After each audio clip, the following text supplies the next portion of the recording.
Hello, my name is Joe Marzullo, and I have a video that I think will interest a lot of people. It's a broadhead test for less than 50-pound bow or 51 pounds or less kinetic energy. And it's a technical analysis, not meant to entertain anyone, it's to provide data. I think some of you may have remembered some laser bow torque tests I did over the years, not so many years ago. They were pretty interesting, and a bunch of other technical stuff. Over 15 years ago, I did some broadhead tests for elk hunting, really, for me and friends of mine when we were young and strong 20 years ago, or at least younger than I am right now. And those broadheads and that kind of force would work well with different broadheads that won't be appropriate today. So what I'm doing right now is trying to evaluate the broadheads that will work well with these lower poundage bows. So there's been a lot of tests on on YouTube, and I thank all the people who have done them. It's a lot of work, and most of them do it just to provide good information to fellow archers, which is the same thing I'm doing here. What I'm doing is, I think, a lot different than many of the tests you'll see, because there's a lot of aspects to this test and the data associated with those tests that I'm providing. And there's a lot of broadheads, around 11, 12 broadheads, a ton of work, plus all the equipment that I used, designed and built to achieve these tests and therefore the data. So with that now, I'm going to come over and show you the various test data sheets that you can download yourself. At the end of the video or somewhere in the video, I'll provide a link that'll bring you to a folder that I have made available to anyone with a link, and you can download all the data sheets. So I'm going to show you the data sheets right now. Okay, here's the data sheets in this order.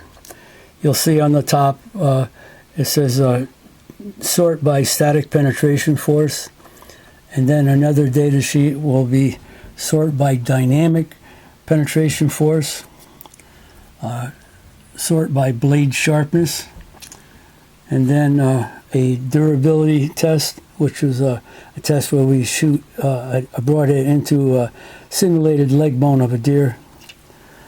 Another data sheet sorted by cut efficiency, and another sort by blade angle. This is a lot of information. There's no way I could show this on YouTube. It'd take you an hour just to look at all the stuff. So that's not practical. That's why I've provided the link. So you can download and print all this data yourself. Again, this is not meant for entertainment value. If that's what you're looking for, this is not the test for you. If you want to see real data on the various aspects of a broadhead design, this will provide it for you.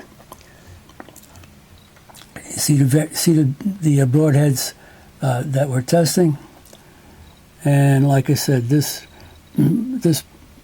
broadheads are sorted by manufacturers. Some folks did provide broadheads for nothing.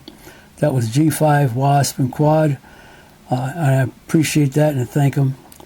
And I'm paid by no one for these tests and videos. Interesting thing to also take a note of is that the average KE of various cartridges. Now the bow I use for this test develops 51 pounds max, and the KE that is the KE that's advertised as appropriate for deer hunting with an arrow is 25 to 41. So you can see it's a lot different. What we're doing with a broadhead is cutting a hole, creating a wound channel, and death results by that cut.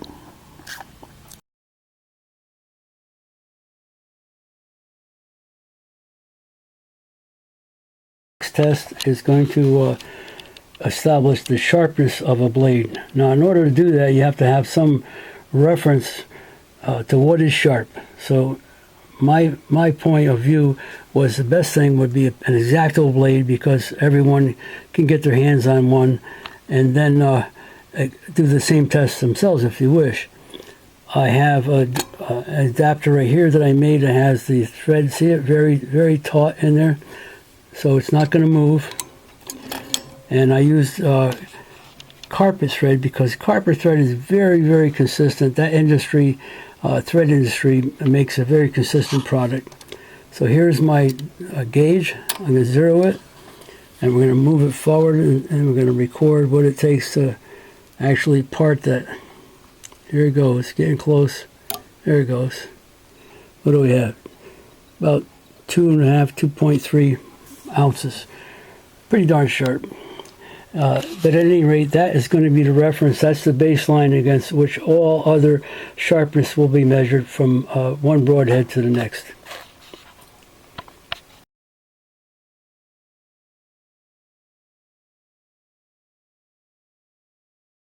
We're going to see how we check blade angle. I just have it, the broadhead mounted in a V-block. I use this protractor head.